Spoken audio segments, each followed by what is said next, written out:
Hello दोस्तों, मैं आनंद शर्मा आप सभी का स्वागत करता हूं आपके अपने यूट्यूब चैनल आनंदम क्लासेस में।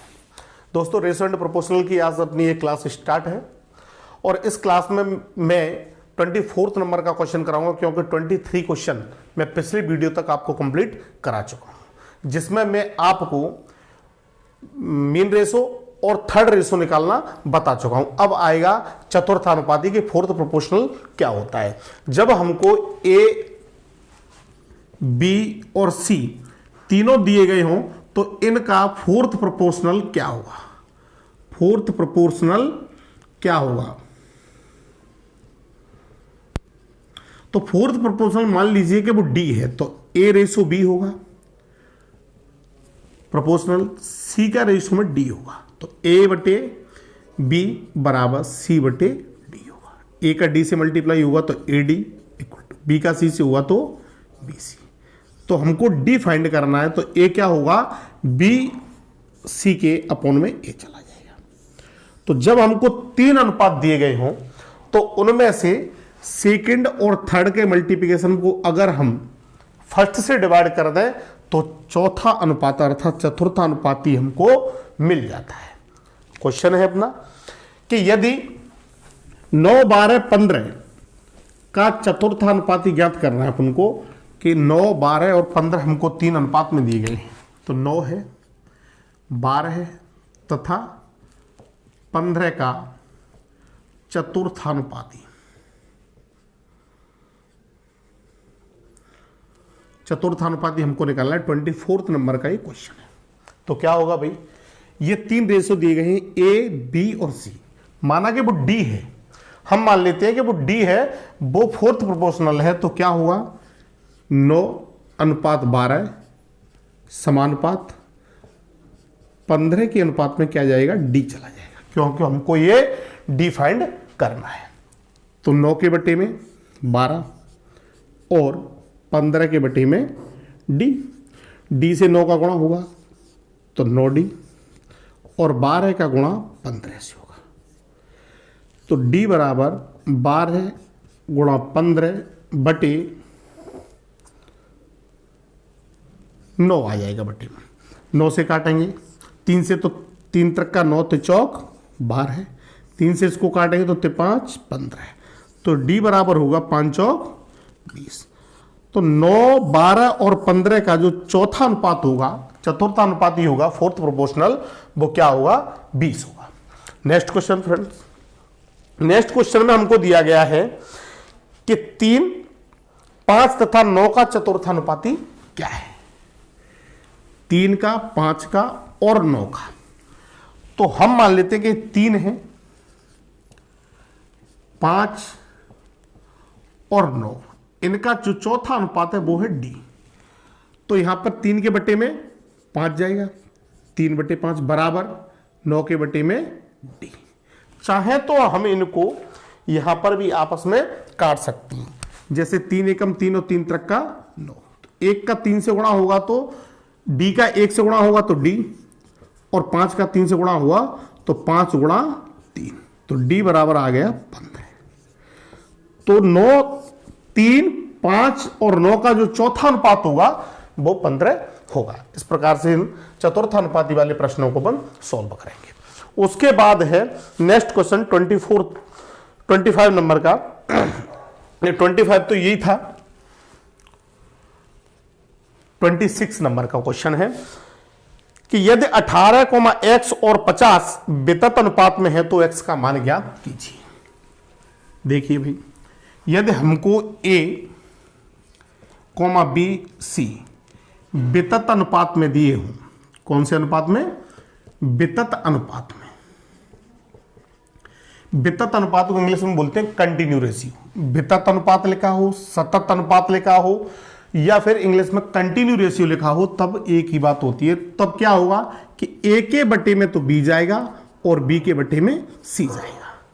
वितत अनुपात में हमेशा एक पहले पद के में दूसरा, पहले पद के बटे में दूसरा पद, दूसरे के में तीसरा और तीसरे के बटे में चौथा पद, इस प्रकार से बराबर होते हैं।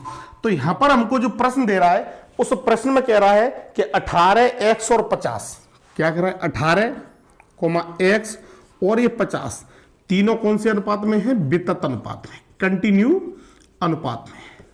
कंटिन्यू रेशियो में जब तीनों को दे रहा है तो क्या हुआ? 18 के बटे में x आएगा और x के बटे में भी x के बटे में 50 आएगा। x का x से गुणा करेंगे तो x स्क्वायर और 18 का 50 से करेंगे तो 18 गुणा 50, x स्क्वायर बराबर 18 पंजे 90 माने 900। x स्क्वायर का मैं वर्गमूल लूंगा तो x और 900 का वर्गमूल लूंगा तो 30। तो यहां पर 18, x और 50 तीनों वितत अनुपात में थे तो हमको वैल्यू निकालनी थी x की, तो x बराबर आ गया कि 30 है। तो 18 से 30 जितना गुना है उस उतना ही 30 से 50 है। नेक्स्ट क्वेश्चन 26 नंबर का हो चुका है। 27 का, यदि 16x और 25 वितत अनुपात में है तो x का मान ज्ञात करना है।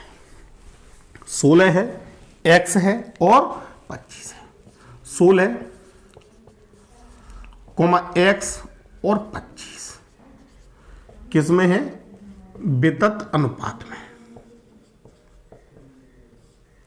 तब हमको x की वैल्यू फाइंड करनी। क्या करेंगे दोस्तों इसमें कि 16 के बटे में तो जाएगा x, तो 16 upon x equal to x upon 25।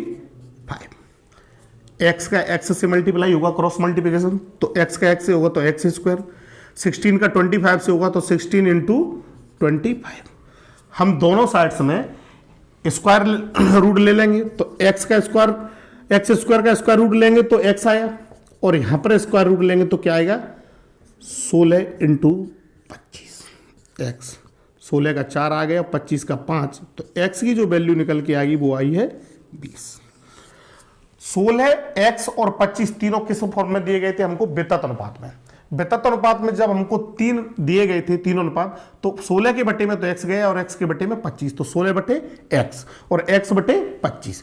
x का x से क्रॉस मल्टीप्लिकेशन हुआ, x स्क्वायर 16 का 25 से हुआ तो 16 गुणा 25। हमने दोनों का और वर्गमूल लिया तो x स्क्वायर का जैसे ही वर्गमूल लेंगे तो x आ गया और 16 और 25 का वर्गमूल लेंगे तो 16 का वर्गमूल 4 होता है और 25 का वर्गमूल 5 होता है। 4 का और 5 का दोनों का गुणा किया तो 20 आ गया। नेक्स्ट क्वेश्चन है 28 नंबर का कि यदि a अनुपात b बराबर 1:2, c अनुपात d बराबर 2:3 और e अनुपात f बराबर 3:4 हो तो मिश्र अनुपात ज्ञात कीजिए। 28 नंबर का क्वेश्चन है। उससे पहले अपन देख लें कि 28 नंबर में मिश्र अनुपात के बारे में पूछा गया है। यदि a अनुपात b, c अनुपात d, e अनुपात f हमको दिया गया हो तो हमसे अगर वो मिक्स प्रोपोर्शन पूछे, मिक्स रेशियो पूछ ले, तब क्या होगा कि a के अपोन में तो b है, c के अपोन में d है और e के अपोन में f है। तो ऊपर वाले जो भी नंबर हैं, a है, c है और e है, तीनों का मल्टीप्लिकेशन क्या हुआ? a c e upon b d और f। ये तीनों नीचे वाले हैं तो तीनों नीचे वाले नंबर्स का आपस में मल्टीप्लिकेशन होगा तो d b d f। तो इनका जो रेशियो निकल के आएगा वो रेशियो निकल के आएगा a c e ratio b d f। इस प्रकार से जो रेशियो निकल के आता है उसको मिक्स रेशियो या मिश्र अनुपात कहते हैं।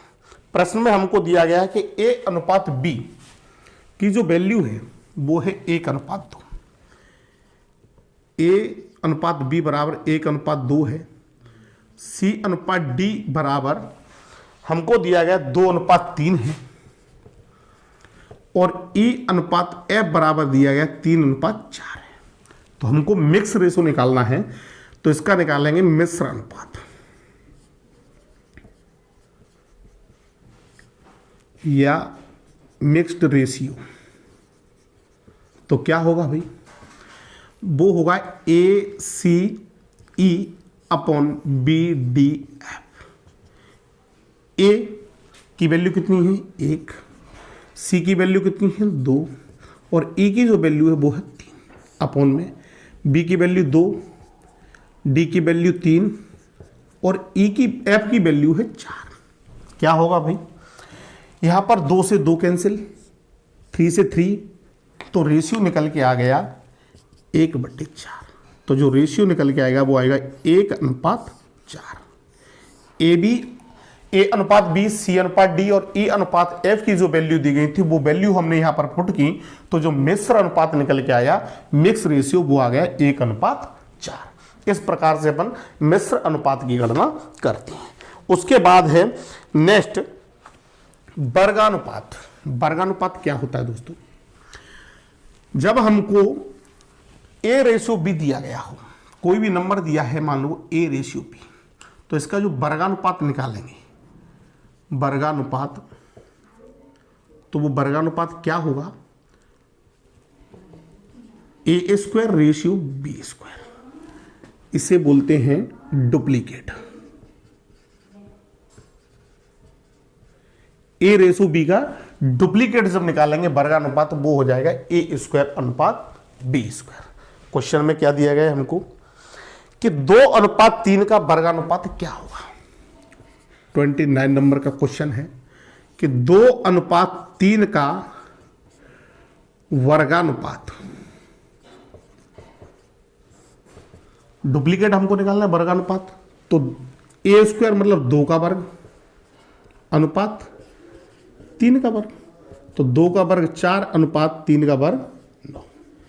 इस प्रकार से वो 2/3 का जो हमने वर्गानुपात निकाला वो निकल के आ गया 4/9। नेक्स्ट क्वेश्चन है कि 16:25 का वर्गमूलानुपात क्या है?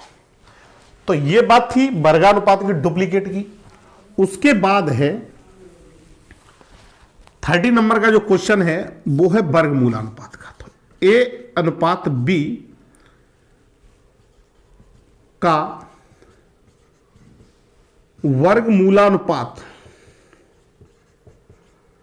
वर्गमूलानुपात जिसे इंग्लिश में बोलते हैं सब डुप्लीकेट। तो वो किसके बराबर होगा भाई? √a/√b। ठीक है भाई। क्वेश्चन हमको दिया गया है कि 16 और 25, 16 एंड 25 जो रेशो में दिए गए हैं उनका क्या निकालना है? वर्गमूलानुपात निकालना है। सब डुप्लीकेट निकालेंगे तो क्या होगा? इन दोनों रेशियो का अलग अलग वर्गमूल कर लेंगे। तो √16 रेशियो √25। 16 का जो वर्गमूल होगा वो 4 है और 25 का वर्गमूल होगा 5 है। तो 16 और 25 दोनों अनुपात में है, इनका वर्गमूल अनुपात निकालेंगे तो वो निकल के आएगा 4:5। क्वेश्चन नेक्स्ट है अपना दोस्तों। नेक्स्ट क्वेश्चन है 31 नंबर के क्वेश्चन में हमसे पूछा गया है कि 2:5 का घनानुपात क्या होगा? तो पहली कंडीशन, ये दूसरी, उसके बाद तीसरा देखिए कि a/b का घनानुपात, जिसे इंग्लिश में बोलते हैं ट्रिप्लीकेट, क्या होगा? तो AQ/BQ। a/b का जब हमको घनानुपात निकालना हो तो क्या करते हैं? उन a और b दोनों को घन के रूप में निकाल लेते हैं। भाई क्वेश्चन है अपना 31 कि 2:5 का घनानुपात निकालना है। तो 2 का घन हो जाएगा तो 2 का क्यू रेशियो, ये कितना है? 5 है तो 5 का क्यू। 2 का रेशियो होता है 8 और 5 का रेशियो होता है 125। तो 2 और 5 दोनों अनुपात का हमको घनानुपात निकालना था, ट्रिप्लीकेट, तो वो ट्रिप्लीकेट निकल के आया 8:125। उसके बाद है क्वेश्चन 32 नंबर का। 32 नंबर के क्वेश्चन में हमसे पूछा है घनमूलानुपात, सब ट्रिप्लीकेट। घनमूलानुपात क्या होता है दोस्तों? जैसे कि हमको दिया गया है कि a/b दिया है क्वेश्चन में, a/b का घनमूलानुपात को इंग्लिश में बोलते हैं सब ट्रिप्लीकेट। तो सब ट्रिप्लीकेट क्या हुआ? ए का क्यूब रूट रेशियो बी का क्यूब रूट। ए और बी दोनों का क्यूब रूट जो होगा वो ए रेशो बी का घन मूलानुपात होगा, सब ट्रिप्लिकेट होगा। क्वेश्चन है अपना T7 और 125 का घन मूलानुपात क्या होगा? तो स्क्वायर रूट ऑफ 27 और स्क्वायर रूट ऑफ वो क्यूब रूट ऑफ 125, दोनों का क्यूब रूट लेंगे तो इसका क्यूब रूट आएगा 3 और इसका क्यूब रूट आएगा तो वो 5 आएगा। तो इस प्रकार से 27:125 का जो क्यूब रूट घनमूलानुपात होगा, सब ट्रिप्लिकेट होगा, वो 3:5 होगा। नेक्स्ट क्वेश्चन है फ्रेंड्स कि किस संख्या को 6, 7, 15 और 17 प्रत्येक में जोड़ा जाए कि चारों संख्या समानुपातिक हो जाए। क्या है भाई कि हमको प्रश्न दिया गया है कि 6, 7, 15, 6 है, 7 है, 15 है और 17 है। इसमें क्या ऐड कर दे प्रत्येक में कि वो आपस में क्या हो जाए, समानुपातिक हो जाए। तो आपस में समानुपातिक होने के लिए हम मानते हैं कि इनमें सब में x हम जोड़ लेते हैं। तो 6 में प्लस x किया रेशियो, 7 में भी प्लस x किया प्रोपोर्शनल, क्या हो जाएगा 15 plus x ratio 17 plus x। इस प्रकार से हमें प्राप्त हो जाएगा। तो 6x प्लस x बटे 7 प्लस x बराबर 15 प्लस x बटे 17 प्लस x। आपस में क्रॉस मल्टीप्लिकेशन होगा तो 6 plus x into 17 plus x और 15 plus x into 7 plus x। आपस में क्रॉस मल्टीप्लिकेशन हुआ। 6 से 17 का करेंगे तो 102 प्लस 6 से 1 का x का करेंगे तो 6x, x का 17 से करेंगे तो 17x प्लस x का x से करेंगे तो x स्क्वायर। 15 का 7 से करेंगे 105 प्लस 15 का x से करेंगे तो 15x, x का 7 से करेंगे 7x और x का x से करेंगे तो x स्क्वायर। यहां पर क्या है कि x स्क्वायर इस तरफ भी प्लस का, इस तरफ भी प्लस का, दोनों कट गए। 17 और 6 दोनों ऐड होकर के हो गए 23x और इधर 15 इधर 7 है तो 15 और 7 दोनों हो गए 22 और 22 को जब मैं इस तरफ लाऊंगा तो माइनस के 22x 105 है और इधर ये 102 है, उसको मैं उस तरफ ले जाऊंगा तो माइनस का 102 हो जाएगा। 23 में से 22 जाएंगे तो यहां पर बचेंगे x और 105 में से 102 जाएंगे तो बचेगा 3। तो यहां पर क्या है कि x की जो वैल्यू निकल के आई वो निकल के आई है 3। तब 6, 7 और 15, 17 चारों संख्याओं में अगर मैं 3 जोड़ दूं तो ये आपस में क्या हो जाएंगे, समानुपातिक में